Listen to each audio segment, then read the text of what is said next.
முப்பது குறள். அதுல நான் இப்ப சொல்ல போறது கடவுள் வாழ்த்து, வான் சிறப்பு, நீத்தார் பெருமை, மக்கட்பேறு, அரண் வலியுறுத்தல். அகர முதல எழுத்தெல்லாம் ஆதி பகவன் முதற்றே உலகு கற்றதனால் ஆய பயன் என்பல் வாளறிவன் நற்றால் தொழாரெனின் மலர்மிசை ஏகினான் மானடி சேர்ந்தார் நிலமிசை நீடு வாழ்வார் வேண்டுதல் வேண்டாமை இளநடி சேர்ந்தார்க்கு யாண்டும் இடும்பை இல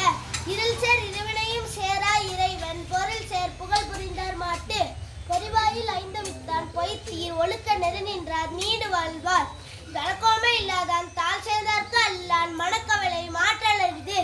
அறவாடி அந்தனன் தாழ் சேர்ந்தார்க்கு அல்லால் பிறவாளி நீந்தல் அரிது